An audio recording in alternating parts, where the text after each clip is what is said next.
I broke up with my druggie boyfriend last year, and he has been hunting me down ever since. I have had to move to another state, but now he's tracked down my new number and I don't think he will ever stop looking for me. My ex-boyfriend couldn't handle our breakup and now I have to walk down the street with eyes in the back of my head. 10 months ago, I broke it off with him because there were significant issues that were proving to be too high risk. He abused drugs regularly and in the last 6 months, began to steal. It started out as petty crime, taking chocolate bars or cans of pop, but most recently, he has worked out how to hotwire cars and enjoys taking them out for joy rides. Last month, I finally got out of it for good after a classic can't let go saga and I started to feel like I could move on with my life, but he isn't giving up on me even though I have made myself clear. At first, he made desperate attempts to win me back, such as following me, waiting in specific locations in the hope I would walk or drive past, and even resorting to emotional blackmail. He would text me things like "I can't live without you, please come back" before I am forced to end it all. I blocked him whenever he tried to contact me on a new number or someone else's phone. I also changed my email, and when that didn't work, I literally left my college and moved to another, which meant moving to a different state away from my family.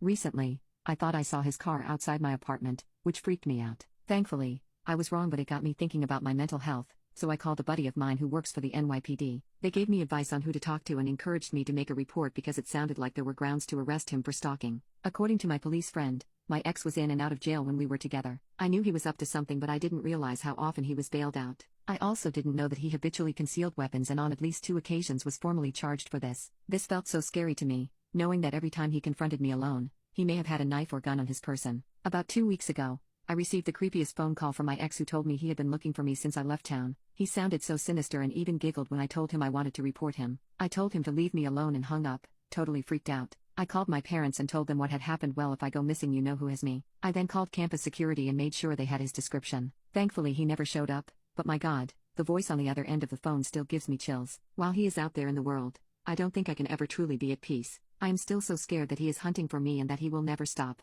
But, over the last 2 weeks, I have started to take charge and be more precautionary. I now own pepper spray, which I keep on my belt or bag. I am taking self-defense classes. I have installed panic buttons at home, and I have a GPS locator so I can be tracked if something happens. Friends of mine suggested buying a gun, but it's not really me and it's tough to get one in the state where I live. I'm trying not to let fear and paranoia ruin my life by taking control of my mindset and making sure I can take action. But I can't shake the fear that every time I turn a corner, he'll be standing there waiting to abduct me or worse. What would you do in my situation?